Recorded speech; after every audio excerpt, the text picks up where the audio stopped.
नमस्कार दोस्तों। जब हम कविता शिक्षण की बात करते हैं तो हम केवल एक पाठ पढ़ाने की प्रक्रिया पर चर्चा नहीं कर रहे होते। हम मानव संवेदनाओं, विचारों और मूल्यों को गढ़ने की बात कर रहे होते हैं। कविता सूचना नहीं देती, कविता अनुभूति कराती है। इसलिए कविता पढ़ाना केवल अध्यापन नहीं है, यह है एक संवेदनशील संवाद है। संवाद जो शिक्षक और छात्र के बीच में है, संवाद जो छात्र और समाज के बीच में है। अगर हम शैक्षिक दृष्टि से देखें तो कविता भाषा बोध, सौंदर्य बोध, आलोचनात्मक चिंतन और नैतिक चेतना का विकास करती है। यदि हम भावनात्मक स्तर पर चले जाएं तो कविता विद्यार्थियों को उन भावनाओं की भाषा देती है जिन्हें वे अक्सर शब्दों में व्यक्त नहीं कर पाते हैं।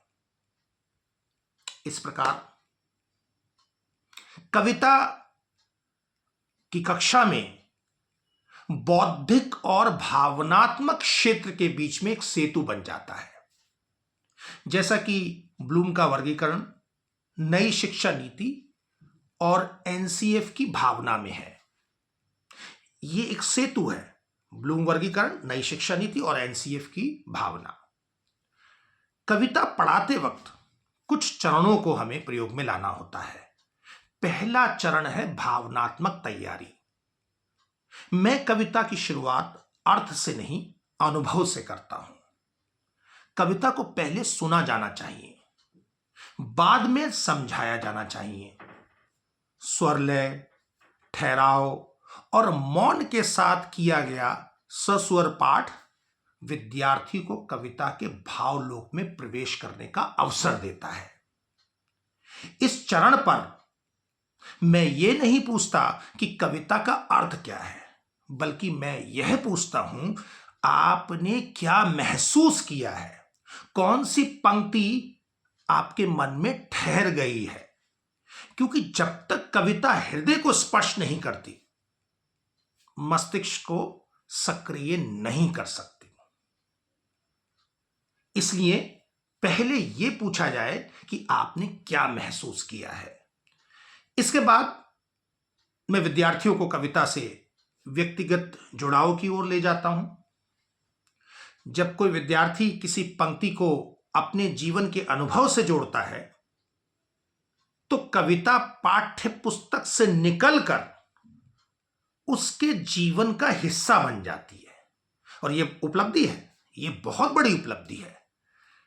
शैक्षिक दृष्टि से यह रचनावादी अधिगम है, जहां पर ज्ञान नहीं दिया जाता है बल्कि निर्माण किया जाता है।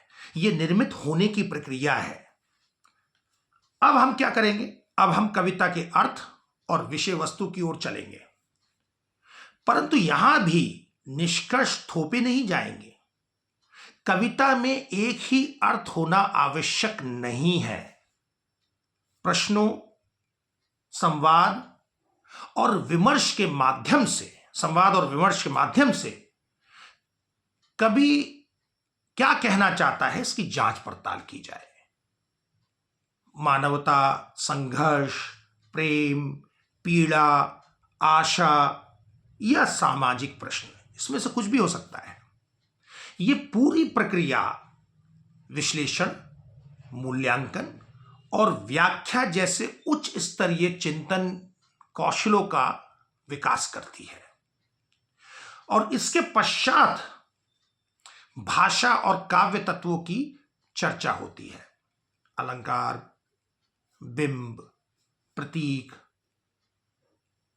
ये सब परिभाषाओं के रूप में नहीं बल्कि भाव संप्रेषण के साधनों के रूप में प्रस्तुत करे जाने चाहिए।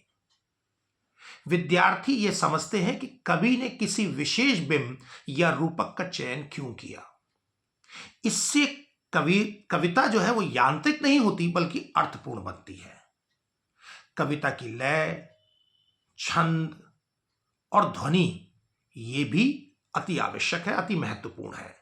समूह पाठ, भावपूर्ण पाठ और लयात्मक अभ्यास से विद्यार्थी कविता के संगीतात्मक पक्ष को अनुभव करते हैं।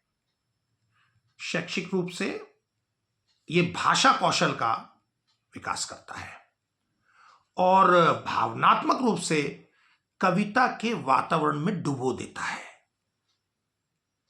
कविता शिक्षण का ये एक महत्वपूर्ण सिद्धांत है कि हम बहुव्याख्या का सम्मान करें। मैं अपने विद्यार्थियों को स्पष्ट रूप से बताता हूं कि कविता में एक सही उत्तर ये धारणा नहीं होती है। अलग अलग दृष्टिकोण कविता की सुंदरता को बढ़ाते हैं।